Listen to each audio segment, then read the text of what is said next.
Muy buenas tardes a todos, bienvenidos a un episodio más de ¿Qué nota de parche? Un podcast dedicado a la música. Yo soy Marco Antonio Rodríguez. Y yo soy Juan David Nava, aquí acompañando y entrevistando a este gran artista. Les gustaría presentarles a un colega, un artista que viene desde los Estados Unidos, viene desde Nueva York. Su nombre es Josh. Yes.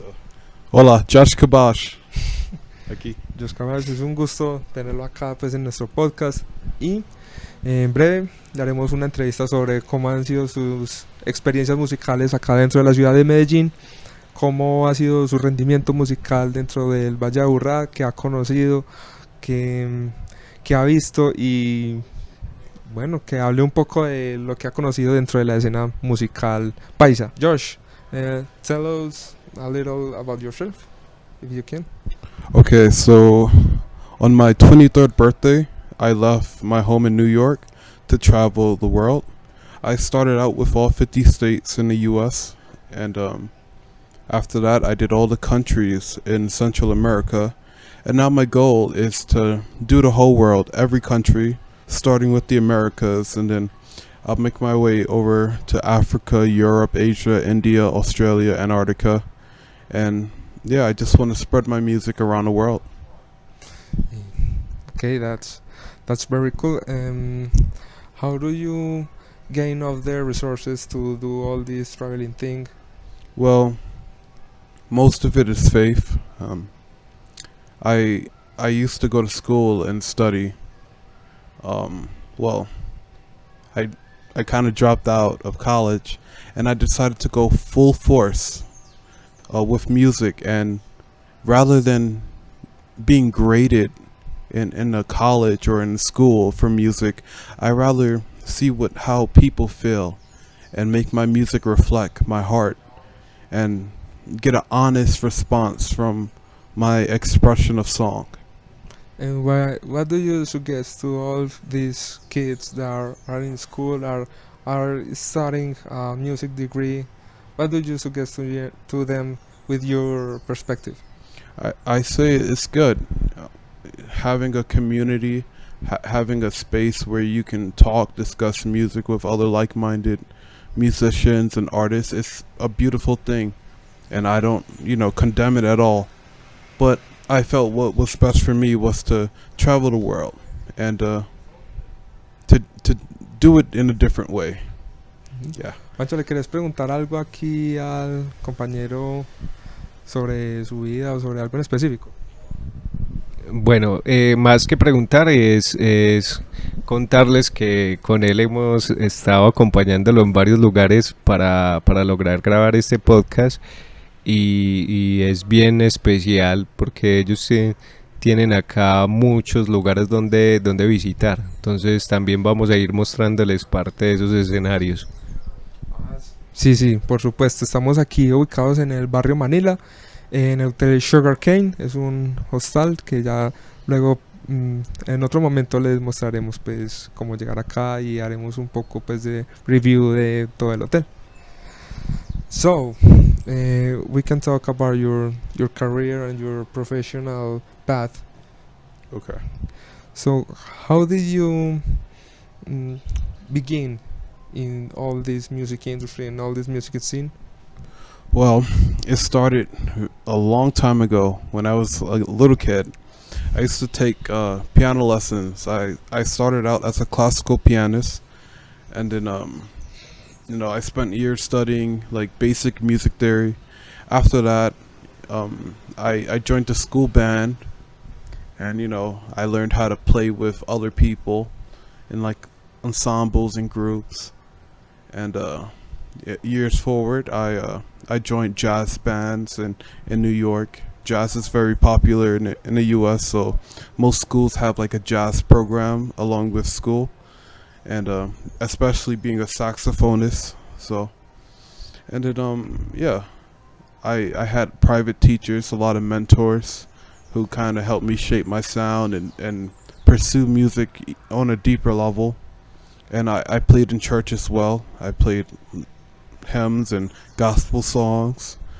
And it was somewhere around, I would say, when I was 12 when I decided I wanted to be an artist, and I practiced hours every day, 2-3 hours, and doing fundamental exercises to learning songs and ear training. And well, yeah, after high school, I would say, after doing band classes and lessons, I joined college, and I realized that I was already on track of being great, and I knew what I needed to do. So I didn't feel it was necessary to spend the total 4 years, especially in a community, in a place where my focus is to play music, but yet they want you to take in other classes, and I thought it was kind of a waste of time. I thought it was a little silly, and well, not totally. There were some good things that came along with it, but if my focus is music and I want to be an honest musician, I felt like I needed to pursue this in my own way.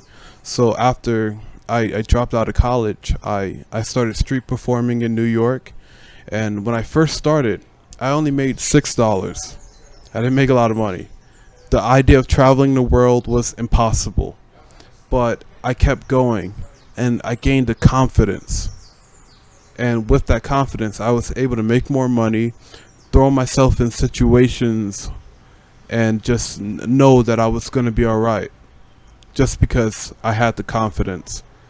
And I would say after 5 or 6 years of street performing, that's when I decided to travel the world. And I bought a van, and I toured around the US, and I did all 50 states. I had so many good, beautiful reactions from people. A lot of people loved my music, and even after that alone, it just showed me like what I was doing wasn't really difficult. In fact, I felt like the music that I was playing in college, when I played that on the street, all the hard stuff and stuff that was, known to be difficult, when you play that, no one could relate to it. Nobody cared. Like, for example, there's a song called Donna Lee by Charlie Parker. It's a jazz standard. It's a complex, difficult song. This is just an example.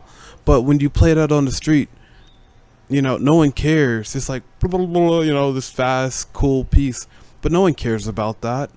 But when you play a simple rhythm, something people can just dance to, that's what it is. That's what unites people. I'm not saying that, the complex stuff, the good stuff doesn't have a place to be played. It does. But when you want to play music for the general people, you got to kind of keep it something that's easy to tap into, and knowing how to read an audience, and knowing how to give people what they want to hear, and also knowing what you're feeling and expressing that on a deeper level. That comes with just playing. It doesn't come from a grade book or a school. So yeah, years later, I kept traveling. I went through Central America, which was a whole other kind of experience because I didn't know the language that well, and the idea of leaving America after hearing Central America, they'll kidnap Americans, they're mean, they're bad, they're drugs, they're all this stuff. That's like every stereotype. Yeah, they're not gonna like you because you have dark skin. I went and did it. I had an amazing time, beautiful experience. The beaches were clean, and in New York, you can't see through the water. The water's dark and murky, and to be able to see where I'm swimming, one, is a beautiful thing. Well, I'm joking. Food was delicious. The people were great. It's just a paradise, and I loved every second of it. Yeah, so after going all the way down to Panama, I will admit that the money wasn't the same as in America, but honestly, you didn't really need it. It was fine, as long as I made enough to get to the next country. My goal eventually is to make money from all across the world through social media and live streams and stuff, and however else I can. I'm still thinking and planning, but I'm not really doing this for money. It's more so of expression and tapping into something that's bigger than me. And here I am in South America. I'm still living and growing and learning, and that should be up to date. And we can say you have been playing for a long time, and you have been through a lot of genres, and we can say that you are a specialist in any genre in specific, like jazz or pop or Latin music. Well, I was trained to just learn how to read the music in front of me, no matter what style it was. And I know how to count rhythms, like time signatures. But I would say I'm like a jazz specialist. But I can play anything. I love music. I sometimes just listen to stuff and play along. Oh yeah, because we will get some footage of you and your playing and your style, and I can say by myself that you have a very mature jazz language of what I've heard of you. Luego vamos a ver varios videos acá de Josh tocando en sus presentaciones, en sus shows, y pues podemos ver que el compañero aquí tiene un muy buen lenguaje del jazz y pues de todos sus subgéneros. Now talking more about your traveling, your whole traveling stuff. At what age you decide like, dang, I need to try this. I need to travel around the world and show my music. At what age did you take that decision? Well, at 23, 23, I left my home to travel. But ever since I was a kid, I would go on YouTube and see musicians all across the world playing art. Like, I could be saying his name wrong. In France, there was a man who passed away named Charles Aznavour. I could be wrong. A song called La Bohème, a beautiful piece. And there's a jazz flutist. I think he's Cuban, Dave Valentin. Who else? There's many others, but I can't think of them right now. There's Sergio Mendes, who's Colombian, and he went to the U.S. A lot of great stuff, Mas Que Nada, etc. And I've been influenced by all these world-renowned musicians, and honestly, it's when I listen to these songs that I love, I don't think about their college education. I think, wow, their life experience. And so yeah, when I was 23, I left and I decided to travel the world. As a kid, I saw the world and I wanted to see it so much. I just didn't know it was possible. I gave into the narrative of go to school, you need a lot of money to save and stuff. But I'm doing this now. I have like $200 in my bank account.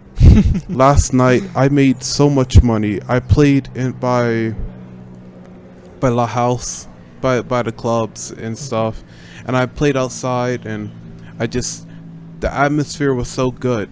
I just played music. I made a lot of money, and that's basically what it is. This is helping my confidence, because if I can make it here and just traveling and playing music, I'm confident that I can keep this going and continue to see the world, and we'll see what the future has to bring. God is with me, so God only knows. yeah. And how did your family and your friends take that decision? Like you just go to your house and say that I will live, and how did your people, how they take it? Well, my mother is a teacher, my father is a pastor, and literally every day we talk, they ask me to go back to school. They tell me to get a job, but they are very supportive in my decision, and they help me out sometimes, and they help me to stay encouraged and motivated. And so I love my parents dearly. They're very nice, and yeah, although they would want me to go to school and stuff like every parent would, Yeah.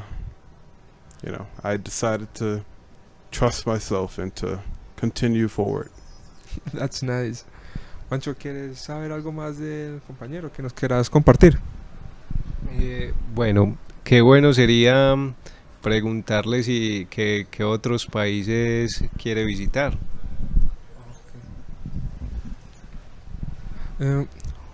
Which other countries would you like to visit, like for yourself, and know the culture and share your music with them? Like in the world, or Yeah, in the world. well, I really want to see Brazil. I want to hear bossa nova music. I'm a huge fan of Astrid Gilberto, Tom Jobim, Brazil. Tom Jobim. Yeah, Yeah, that's sure. the stuff. Yeah, I love that stuff.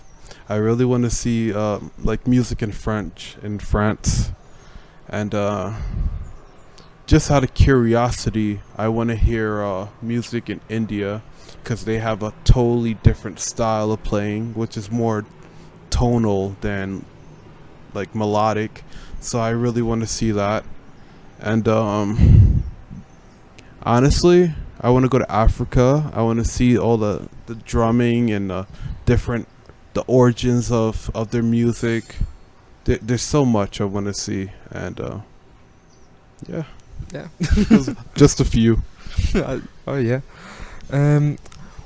What are the pros and the cons of being a traveling artist? Oh, okay. We'll start with the cons. Yeah. Yeah. First with the bad news. You don't know.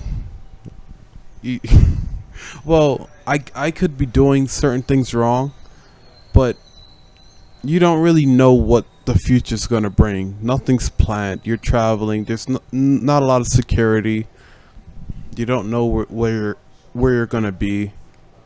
At least in my case, sometimes you could get a little homesick being in another country, and sometimes you could feel missed, like not heard, not understood, and it's kind of isolating. Yeah. What else? And I mean, besides like not having money, sometimes like not knowing Yeah. when you're gonna make money, not knowing like when you'll be able to get food and necessities, and it sometimes you gotta humble yourself a lot more than you want to, and which is fine. But you know, those are just some of the cons. Some of the pros is that you get to experience paradise, and you get to go places you never dreamed of going, see sights that you've only saw in magazines growing up, and you see mountains and rivers and oceans, sand of different colors, and animals and people.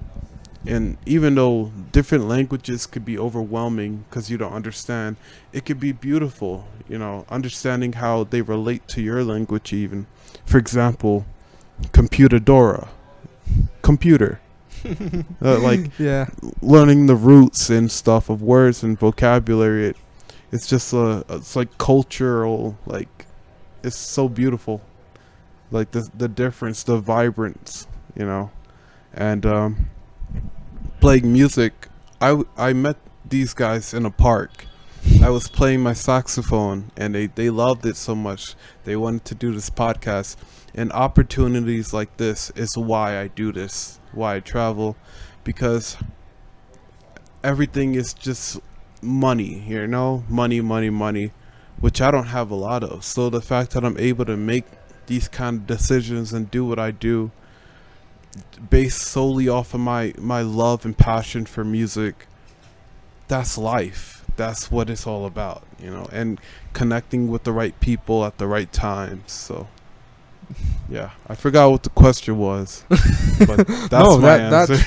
that's that's the question, in fact. Okay, good. So Well, we will do a little break right now, All right. and we will continue with the interview in a few moments. Okay. Right on. Or just one more question. Okay. What do you recommend to all these people like you that are afraid to go around the world because you know the whole topic about money and the things with the parents, the talk they have to do with them, and all the problematics they can't just go through. What do you recommend to them? Well, a lot of people like to have security, be in their comfort zone. I could tell you, like, don't be afraid. We need more travelers in the world because that's when things will get better. Once there's more people willing to see something other than what they're used to, it changes you. It helps you to be more understanding and yeah, more humble and yeah. Yeah. I mean, Well, just don't be afraid. And as for the parent thing, honor your mother and father. Love them. Your parents are a blessing. But this is kind of your life. I'm not telling anyone to disobey their parents. All right. All I'm saying. Disclaimer. Yeah. All I'm saying is this is your life, and you have to do what's best for you. Your parents, they come from a different world where things were done differently. Your mind is equipped for today as a well, whoever you are. Doesn't matter if you're 10 or 80. Do what you want to do. You can't live your life for others. Your life is special to only you. No one else is going to care. You have to do it. It's up to you. No. Okay, well, that's a good reflection. Yeah, well, thank you. Estoy hablando en inglés a una audiencia que me está escuchando en español. Thank you very much, Josh. Yes. Thank you. Y luego ya volvemos dentro de unos minutos con la segunda parte de la entrevista. Bueno, muy buenas tardes. Continuando con la segunda parte de la entrevista aquí a nuestro invitado especial, Josh. Juancho está aquí también como nuestro host y nuestro monitor de la sesión de hoy. Bueno, ha sido una experiencia muy gratificante. Hemos sido bienvenidos prácticamente en todos los lugares y a él agradecerle por permitirnos entrevistarlo y conocer su vida, su cultura y su experiencia en nuestro país. Ahora vamos a hablar un poco más que todo de la visita del invitado en este país, cómo ha sido su rendimiento musical durante su estadía acá en la ciudad, cómo le ha parecido la cultura, cómo le ha parecido todo, pues por todo lo que ha pasado aquí dentro del territorio. We can start this second part asking, why did you decide to visit Medellín? You know, Colombia is a big country and has wonderful cities, but why Medellín? Okay. One day I was in New York. I was on Instagram and I saw this place where it's like a boardwalk and you can see the whole city.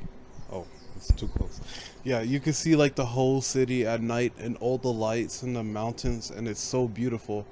And I haven't gone to that boardwalk yet, but I can tell you this much. I came here during the day, and when you arrive, it's like you pass on through the mountain and you can see the layout of the whole city. I'm so glad I came here. It was that alone. I'm like, I need to go there. I'm gonna visit other places in Colombia. I plan to stay here for at least a month, but I'm happy to be in Medellín. There's a whole lot of other nature places. I want to see waterfalls and everything, but I said Medellín is where I need to start. It's also like the perfect place, I felt, because, you know, it's a city, and I thought it'd be a good place to start with my music. What is your perspective of the Colombian culture and the Colombian culture in a musical context? You know? Okay, so I noticed a lot about that. There is the traditional side. There's a lot. There's the traditional music. I don't know the name of it. Cumbia, Cumbia. bambuco, Now the vallenato. the guys with the accordions and is On that the hat. is that mariachi or No, that's vallenato. Baninato? Okay, Mhm. I saw them and I played with them. They are so talented. Did you play with them? Yeah, Yeah. yeah, they let me play. I played my sax and they caught on like that. So yeah, they're very talented musicians, very open, very nice. There's a house scene here in the clubs. You can play house music. I played in a house club and it was nice. Crowd went wild. They loved it.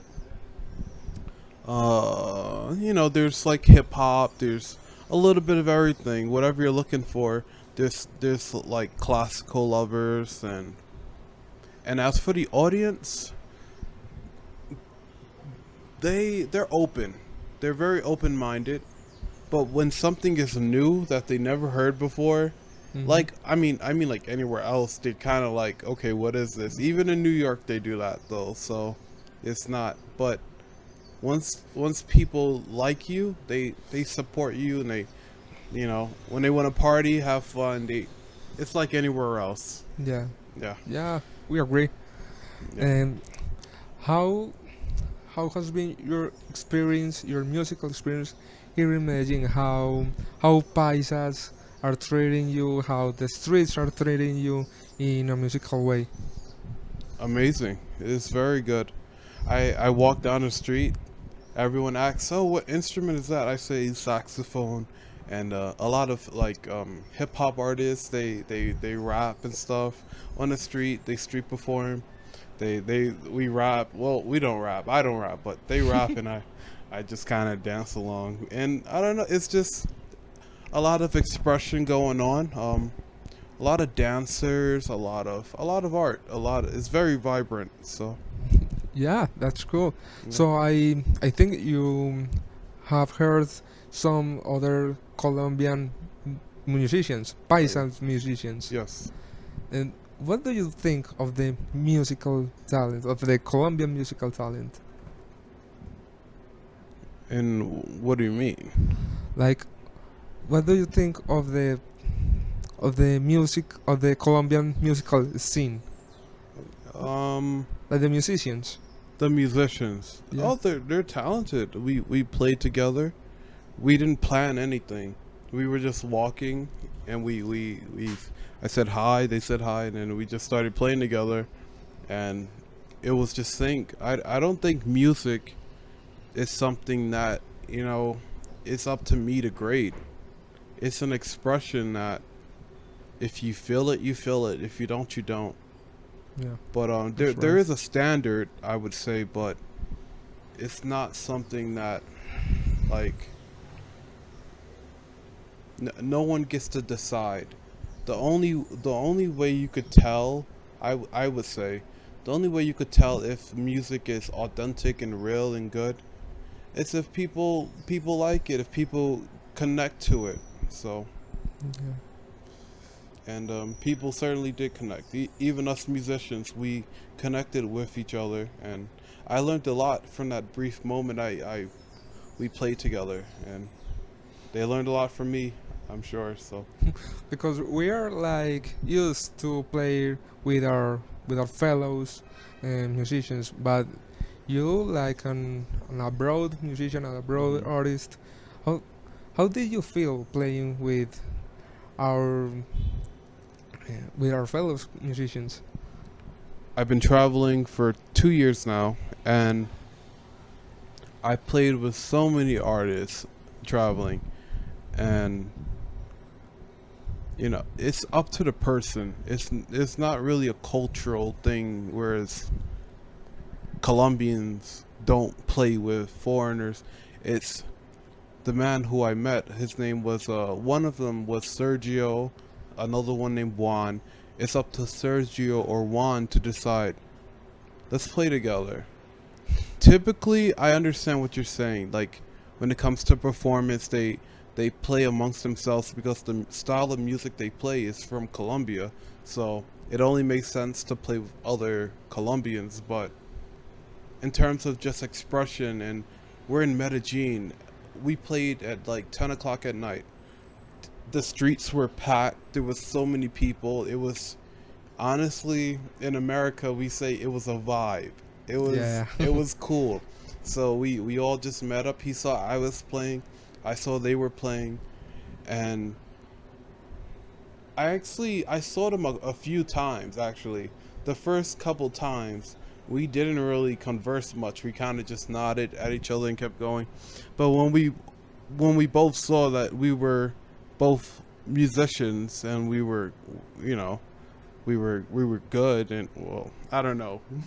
we just for fun. We just played and we got to know each other. We introduced ourselves. Hi, I'm Josh. Hi, I'm so and so. And then one person started the drums, and then I came in with the sax. Another guy with an accordion. And you know, I'm no stranger to Latin rhythms, so it wasn't really hard for. It's not like I didn't mix at all. We flowed together. We made music. Okay, that's nice. And did you have the opportunity to play or to heard some traditional paisa music like bambuco or pasillo? I might have heard it, but I don't know what that is. Okay, Yeah. yeah, that's understandable. Okay. But I think you heard a little bit of some traditional tunes. hmm What do you think of that? What do you think of our culture and our musical tradition? I love it. Yeah. I love the percussions. When I hear the percussion, it just drives me crazy. The shakers, the Guiro, the güiro, you know, the bongo. bongos. When I hear the rhythms and like, I don't know, I love it. I'm not the best dancer, but I love to hear those accents and those rhythms, and yeah, it sounds beautiful to me. Okay. Do you know how to dance salsa or son? Yeah, I know a little something. Like Yeah, yeah. little demonstration. Okay. You go 1, 2, and then you do a little kick. Ah. There. 1, 2. It's like a Pancho baila mejor que nosotros, fe. yeah. I know bachata, I know salsa. I learned. A woman helped me. She said go and Yeah. kick. And yeah, I know a little bit. Not the best, but I know a little bit. Hay que llevarlo a Sonavana. Hey, Juancho, hablando de Sonavana. Ah, bueno, Sonavana también queda aquí en el poblado, por la 10. Es un lugar que todos los sábados tocan en vivo. Todos los sábados hay una orquesta genial, para que tiene muy buen nivel musical. Victorino y la Macumba se llama. Próximamente entonces también vamos a mostrar una entrevista con uno de los integrantes y alguna de las fotografías que tomamos en el evento. Son lugares muy especiales, vamos a ir conociéndolos y mostrándolos ahí a través de nuestros canales. I really love that in New York is a scene when you go to the subway and there's a whole kit of players playing like jazz, in a whole jam of jazz. There's the drummer, there's the saxo, there's the bass, and that's all in the wagon. I haven't been in New York for myself, but I have seen videos, and this is so amazing. Nice. I understand in the metro we can't do that as a musicians, but there will be funnier if we could do that here in metro.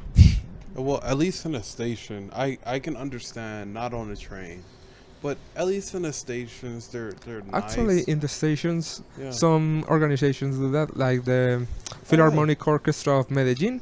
Oh wow. They do like chambers. How is it? Chambers. Chamber. Ensembles. They did chamber music in Yeah. the stations. Oh wow. In some stations, like Quartets. quintet of Yes, strings yeah. or quintet of brass. I really appreciate that you just accept to do this with us. Yeah, of So, course. what are your final conclusions here in your experience in Medellin so far? Well, I'm still kind of new here. There's so much I haven't seen, but I'm gonna keep visiting new places. I'm happy thus far with the people I've met and the things I've done, including you guys. Thank you. Such a privilege. And again, I just want to express that, you know, I came here so unprepared. I came here with, let's say, $300, you know, and that's really not a lot. Like, my money's almost totally exhausted, but I'm still here. I'm playing tomorrow. I'm playing on Wednesday in 2 different places, paid gigs, and I didn't even meet these people before, you know, like these opportunities just came. And so this is what I mean in terms of like when you're traveling and stuff, meeting the right people, getting involved. That's what makes life beautiful, when you can meet the right person. I play the saxophone. That's my gift. That's what I do. Mark Anthony, he does podcasts, and now we're gonna help each other. This is content for his channel, and content for mine, exposure for both of us, and you know, there's no money involved in this transaction, but yet we're gonna help each other explode and to do better and reach the heights that we want to reach. And so don't be afraid. This is encouragement for the whole world. Whoever hears this, don't be afraid. How do you say no fear? No fear. Sin miedo, papi. Sin miedo. Just go for it. Don't be afraid. And you know, there's a lot of rumors. I'm not gonna give you the wrong advice. I'm not gonna tell you to go into a dangerous place. But when it comes to your dreams, don't be afraid of rejection. Don't be afraid of people judging you. Don't be afraid of people or opinions. It doesn't matter. Because the people who become great are the people who went for it. Despite everything, excuse me. Don't be so caught up in trying to have security, and especially if you're young. Sometimes you have to go for it. Sometimes that's the only option there is. But I promise you this much. If you go for it, chase your dreams, you'll never regret it. Oh, nice. What a way to finish Yes. this whole thing, man. Yeah. So we are gonna say goodbye, and you can exposure your media. If you have some platforms, we can reach to your product and your music. Will my social media come up on the screen here, or? Yeah, you just say the media, and we Okay. put in a little corner there. Very In post production, please, a little reminder, I have to put the Okay. media there. My Instagram is coolkidkabosh, KOL_KIDD_KABOSH. YouTube, Josh Kabosh. I'm on Twitch. I haven't posted in a while, but I'm currently working on that. My Twitch and my website coming soon. I have Venmo and Cash App in for America. Capital J OSH, capital K, lowercase a, capital B OSHI. Every donation matters and it counts. Is that everything? That's about everything. Yeah. Okay, we good here. Alrighty. Man, thank you very much for all this opportunity. Yes. Thank you guys. It was a pleasure. Y a todos los que nos estén viendo desde casa, desde algún otro lugar, les recomendamos que sigan nuestras redes, sigan las redes del parcero. Ya después las vamos a colocar en la descripción del video. Y no, pues nada, muchas gracias por sintonizarnos una vez más en un capítulo de ¿Qué nota de parche? Un podcast para la música. Juancho, si quieres despedirte. Sí, muchas gracias a todos por habernos escuchado, por haber conocido la historia y síganos. Gracias a todos y nos vemos en un nuevo episodio.